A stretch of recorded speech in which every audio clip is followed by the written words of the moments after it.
Hello everyone, welcome back to another video here on Critic Insider, and today's video is my review on Top Gun Maverick. Yes, that's right, you guys. Now this is the newest Top Gun movie, obviously, with Tom Cruise, Val Kilmer, Miles Teller, and yeah, so anyway, let's just get right to the review. First off, let's talk about the things I liked about this movie. Now, first off, this movie did a legacy sequel like this fantastically, and these types of movies are hard to pull off a lot of the time, and this movie did it perfectly. I was cautiously optimistic about this one because Top Gun sequel sounds like a cool idea, and at this point, was it really needed? Is it too late? And it turns out they pulled it off perfectly well. They had some very cool flashbacks and callbacks to the first film, and for people that grew up in the time this film came out, this must have been a very nostalgic experience for them because it really lived.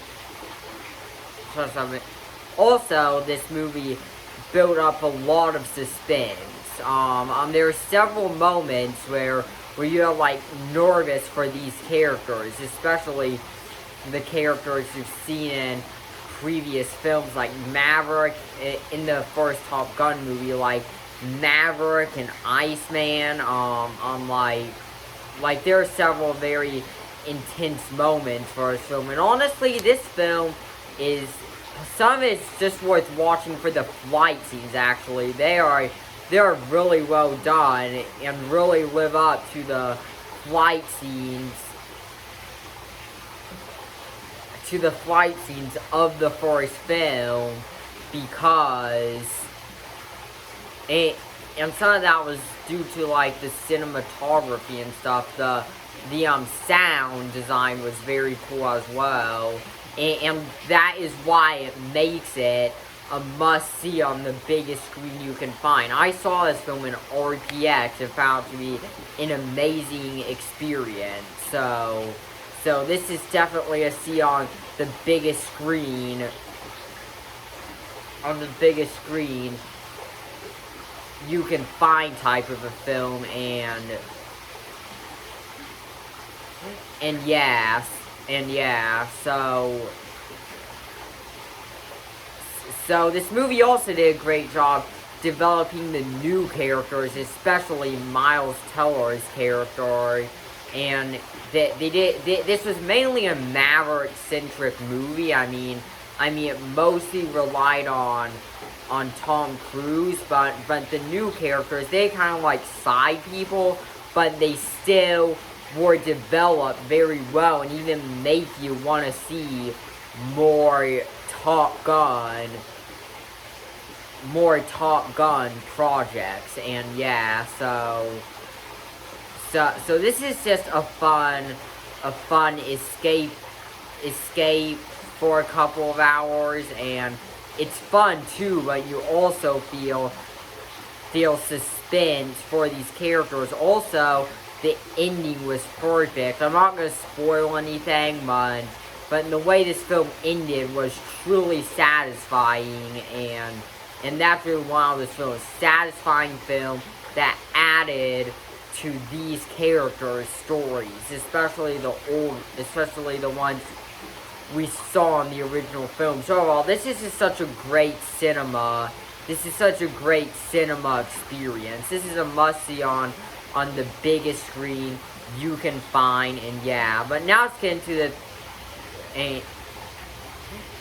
now let's get into the negatives of this film. Not a ton of negatives, except I do feel like there was a love story in this film, and it was kind of supposed to be a side plot like in the first film, but they did make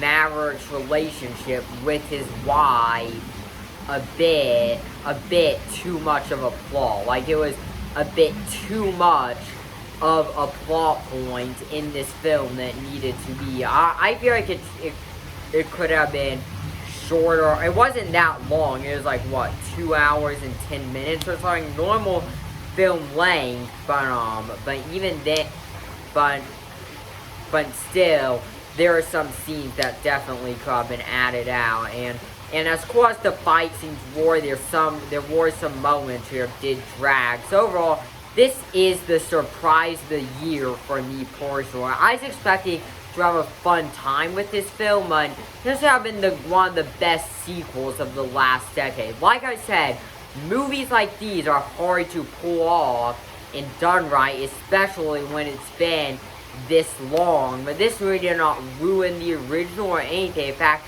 it added on to these characters perfectly. We felt emotions for this film, and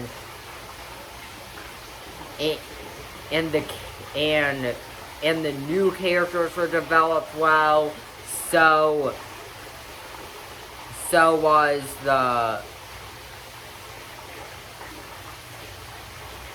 did they add a lot of nostalgia to this film, and if you were a fan, this is my favorite film of the year personally, aside from everything, everywhere, all at once. That's still my favorite of the year, but Top Gun Maverick is a close second for me. Yes, I prefer it over The Northman, over The Batman, and this was just, I mean, this is just a film where you leave the theater just feeling good. So yeah, so anyway, thanks for watching. Make sure to like and comment and subscribe, and see you in the next video.